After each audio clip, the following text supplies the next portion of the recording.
We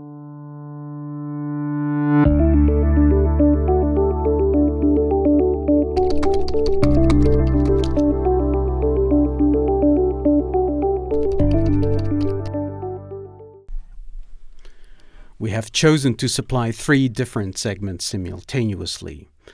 This has obviously grown historically given our internationalization process, but we have chosen to continue supplying them all. A first segment is the supply of our sensors as a component, purely selling our sensor as a component to other sanitary ware producers.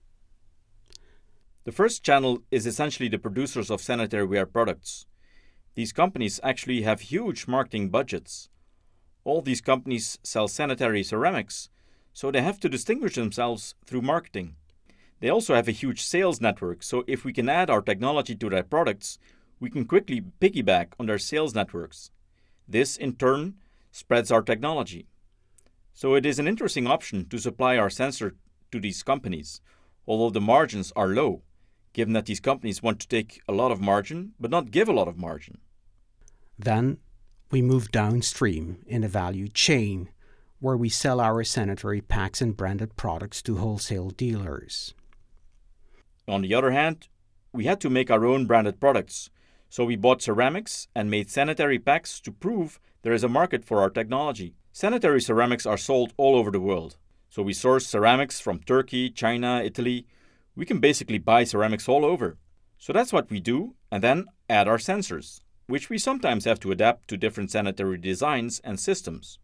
We make sanitary packs, which are extremely handy for the local installers. They can unpack their urinal or toilet from the box and install it without a fuss. So we sell these packs through wholesalers, which is not very common in the sanitary business. These packs are quite unique. This is now changing, but in the beginning, we were the only ones doing this, which was adding a lot of value. So we continue with this market. And then we have a third channel, whereby we are adding services to our products, coupling connectivity to it. And the third market is quite new, but quickly becoming an important track. Through our sensors, we can collect a lot of information about the ceramics, the water, the clogging of the system, etc. So using the Internet of Things, we can keep track of this data and add facility management and maintenance to our products. This servitization is becoming an important market for high-traffic public buildings, like airports. These 3 different channels follow one another within the same value chain. The reasons why we continue to service these successive markets is because, first of all, nobody else is doing this.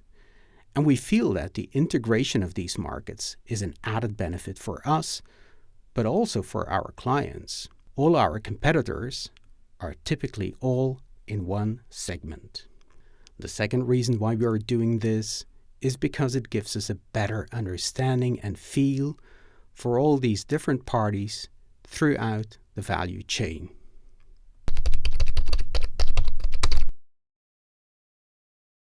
Well, our plans for the future of this sector are quite arrogant. We want to set new standards and change a sector, which has been doing the same thing for 100 years. There is innovation in sanitary ceramics, but not in electronics. There's practically nothing. We are first and foremost a technology company, so we believe very strongly that technology will play the most important role in the sanitary business in the future. This has not been an evolution for us. It is basically a logical consequence how we started with the development of our technology, our sensor, our sanitary packs, and now adding a connectivity service. Due to the fact that most sectors are going through a digital transformation, there is a unique opportunity for us to also digitize part of the sanitary industry and add services to our products. Sanitary ware is about to change radically because we are going to make it digital.